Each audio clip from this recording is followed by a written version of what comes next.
Untuk pembahasan soal selanjutnya yaitu nomor 51, kisi-kisi, dan soalnya nanti diilustrasikan tentang terjadinya berbagai musibah yang dihadapi manusia. Mahasiswa dapat mengidentifikasi ciri-ciri terjadinya kiamat sughra sebagai bagian dari datangnya hari akhir. Untuk soal nomor 51, terjadinya hari kiamat termasuk rukun iman yang ke-6. Adapun kiamat itu sendiri dibagi menjadi dua macam, yaitu kiamat sughra dan kiamat kubra. Di bawah ini adalah tanda-tanda kiamat kecil, kecuali munculnya dajjal, terbitnya matahari dari barat. Ini adalah termasuk tanda-tanda kiamat kubra, bukan kiamat sughra. Untuk nomor 52, kisi-kisinya bunyinya diilustrasikan tentang terjadinya berbagai musibah yang dihadapi mahasiswa. Mahasiswa dapat mengidentifikasi ciri-ciri terjadinya kiamat kubra sebagai bagian dari datangnya hari akhir. Untuk 52, ciri-ciri kiamat kubra. Nah, ini ada ciri-ciri kiamat kubra: munculnya kabut, Tuhan, munculnya dabah, keluarnya Ya'juj Ma'juj, perbuatan hina merajalela, munculnya dajjal, terbitnya matahari dari barat, banyak terjadi pembunuhan. Yang merupakan tanda-tanda kiamat besar atau kiamat kubra adalah nomor jawabannya yang A dan B.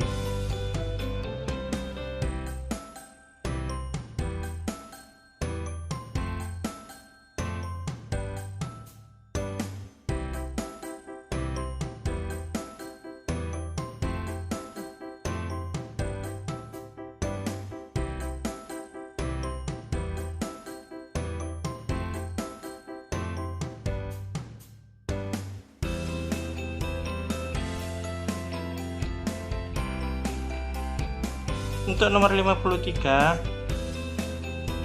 ini mungkin A dan B ini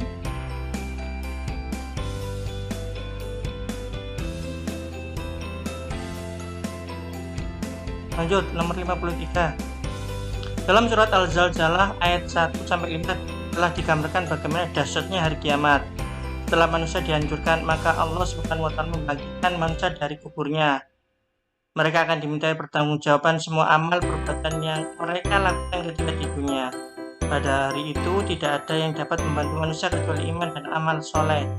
Allah Subhanahu wa Ta'ala akan menyediakan tempat yang sangat nyaman, yaitu surga, dan juga memasukkan hamba yang lain ke api neraka. Di bawah ini adalah orang-orang yang berhak memasuki ke dalam surga, yaitu beriman dan bertakwa kepada Allah Subhanahu wa Ta'ala dengan menjalankan perintah dan menjauhi larangannya.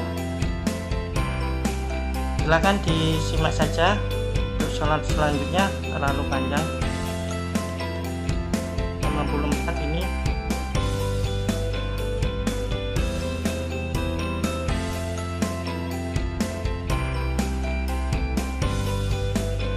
jawabannya 54 55 dan 56, 57, 58,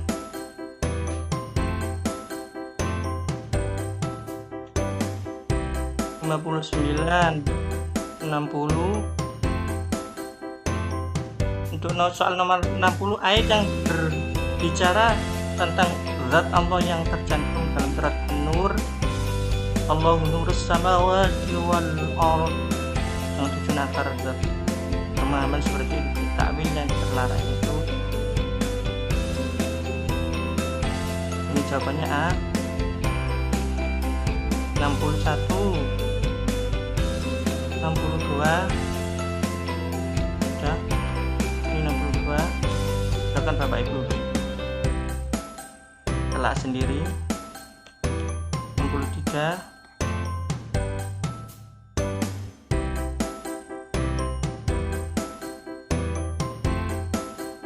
64, 65,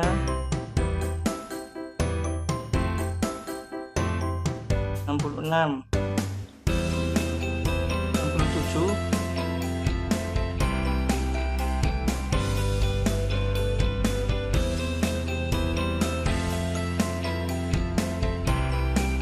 68. Untuk isi nomor 68, coba kita lihat isinya. Disajikan deskripsi yang terkait dengan berbagai faktor yang menyebabkan sebuah hadis dikategorikan dhaif, lemah. Mahasiswa mampu menelaah faktor penyebab hadis berstatus hadis dhaif dari segi matan. Untuk 68, faktor sahih berarti orang sehat, yang merupakan antonim dari al-sakin, yang artinya orang sakit, seolah-olah dimasukkan dalam bahwa hadis sahih adalah hadis yang sehat dan benar, tidak terdapat penyakit dan cacat atau dengan kata lain hadis muttasil disambung sanadnya, diriwayatkan orang yang adil dan lebih kuat daya ingatnya, sempurna dari sesamanya, selamat dari kejanggalan dan cacat ilat. Adalah kriteria hadis sahih. Hadis yang mengandung ajaran fadhailul a'mal adalah hadis yang dhaif dari segi rawinya. Silakan Bapak Ibu baca sendiri, insya Allah sudah sesuai kisi-kisi yang terbaru. Ini nomor 69, 70, 71, 72, 73, 74, 75, 76, 78,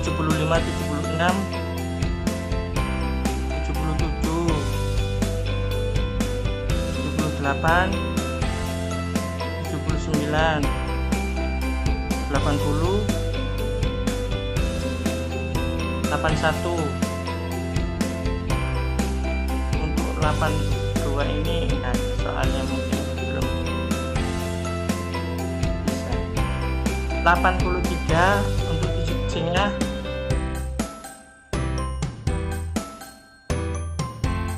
Diberikan kasus tentang pembelajaran, mahasiswa dapat menilai konstruksi IPK dalam RPP yang berorientasi pada pengembangan kemampuan berpikir kritis, kreatif, inovatif, dan kemampuan kolaboratif.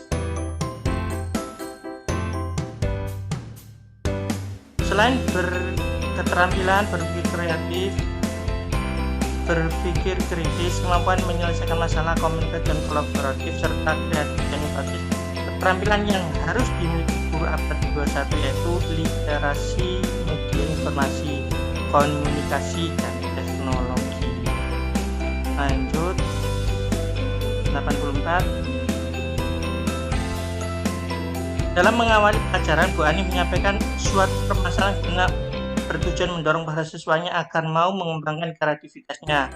Langkah yang dilakukan Bu Ani merupakan bagian dari model pembelajaran penemuan.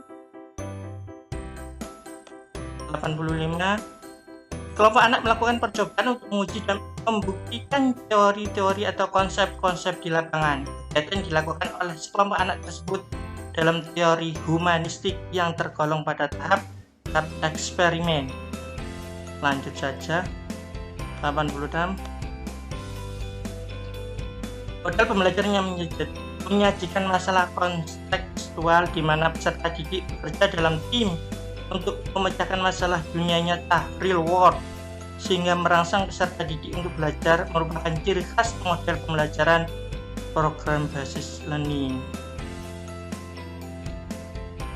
87.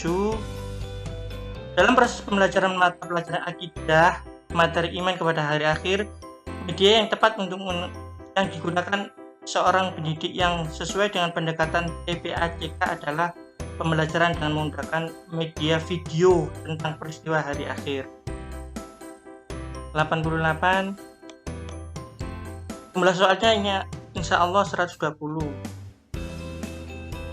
Ini 88. 89. Kisi-kisinya 89, bunyinya 89.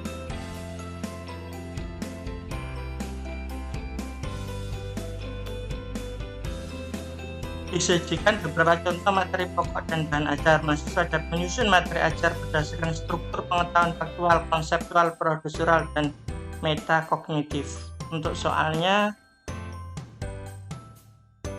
Bu Aziza akan mengajar kelas 4 semester 1 pada pelajaran 1. Kemudian dalam RPP-nya dia menyajikan materi sebagai berikut. Al-Quran surat Al-Falaq, artinya waktu subuh. Rasulullah SAW sering membaca surat ini, terutama ketika dalam perjalanan agar selalu dipelihara dari kejahatan. Di dalam surat Al-Falaq ini, Allah Subhanahu wa Ta'ala memerintahkan Nabi Muhammad SAW agar mengatakan, "Aku berlindung kepada Tuhan yang menguasai subuh atau falak." Maksudnya Allah memerintahkan kepada Nabi dan umatnya selalu berlindung kepada Tuhan agar terpelihara dari kejahatan. Materi yang disajikan Bu Aziza termasuk kategori fakta. 90, lanjut, dibaca sendiri aja. Konseptual 91,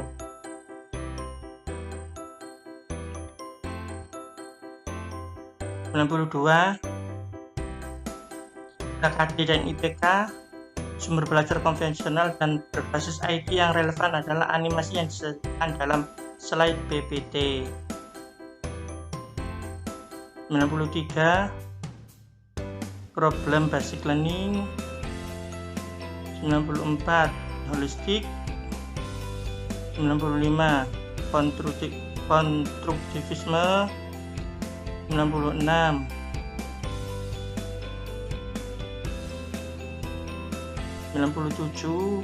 mengamati. 98,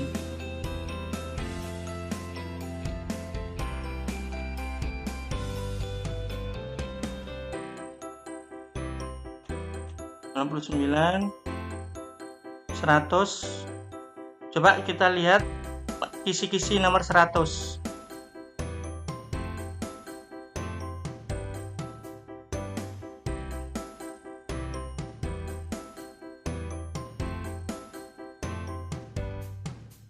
Diberikan contoh-contoh aktivitas guru di dalam kelas dalam pembelajaran. Mahasiswa mampu mengidentifikasi langkah yang tepat untuk penerapan TPACK pada pembelajaran. Untuk soal nomor 100, di antara pernyataan di bawah ini yang tidak tepat dengan proposisi implementasi TPACK pada pendidikan dasar dan menengah. Implementasi CAI lebih rumit daripada implementasi CPI. Tidak ada hubungannya ini karena. Lanjut nomor 101. Keberhasilan proses pembelajaran tidak hanya dilihat dari hasil belajar, tetapi juga dilihat dari prosesnya. Guru perlu mengubah strategi pembelajaran dengan menggunakan metode dan pendekatan yang bervariasi dan lebih bersifat eksploratif. Menggeser pembelajaran yang bersumber pada guru teacher centered menjadi student centered, serta mendorong siswa menjadi kreatif. Berikut yang bukan merupakan konsep pembelajaran yang sesuai dengan abad 21.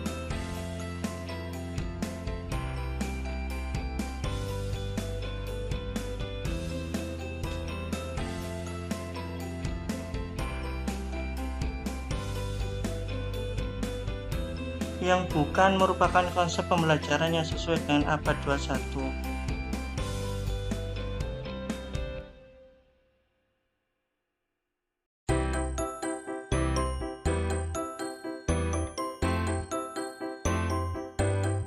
Jawabannya ini semua benar. Untuk nomor 102, perhatikan sendiri. 104, 105, 106, 107,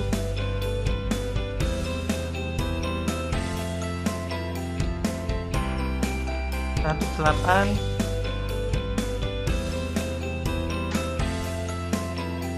109. Dalam suatu pembelajaran, sifat misalnya suatu pelajaran insya memiliki di KKM 70. Seorang peserta didik bernama Nur Hadi memperoleh nilai ujian informasi 60. Karena Nur Hadi belum mencapai KKM, maka Nur Hadi harus mengikuti program remedial.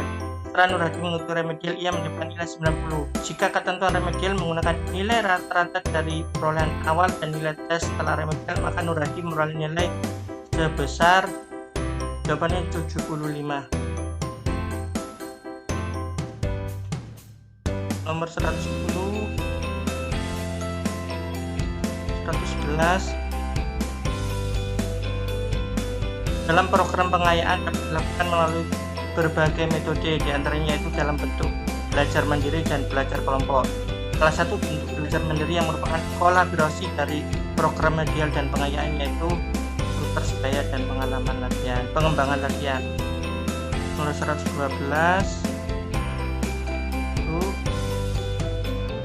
Nomor 112 untuk kisi-kisinya disajikan deskripsi tentang konsep dasar PTK. Mahasiswa dapat mengambil kesimpulan tentang pengertian, ciri, tujuan, dan manfaat PTK.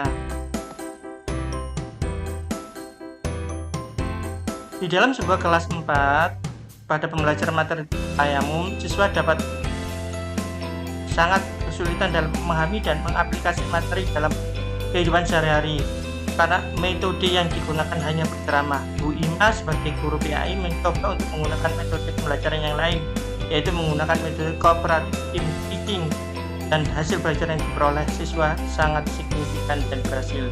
Langkah yang dilakukan Bu Ima adalah sesuai dengan tujuan PTK. 113. Setelah mengetahui latar belakang permasalahan kesulitan belajar siswa di kelas 5, maka langkah selanjutnya yang dilakukan oleh Bu Ima adalah merumuskan permasalahan PTK. 114.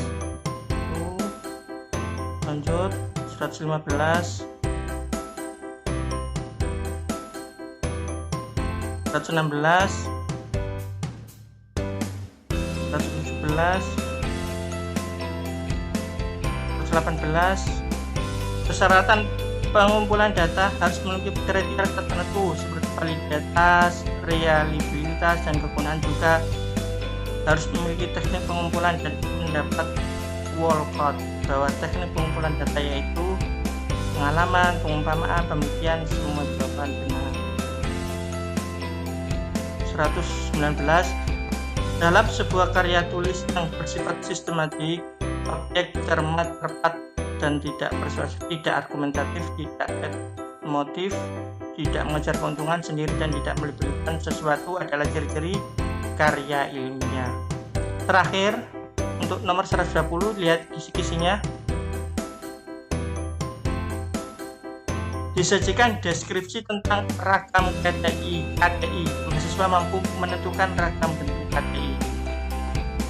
Contoh soalnya, dalam sebuah karya tulis ilmiah, selain mementingkan metodologi penulisan, syarat-syarat dari sebuah karya ilmiah penulisan juga harus menemukan paradigma baru tentang suatu ilmu. Karya tulis demikian disebut disertasi.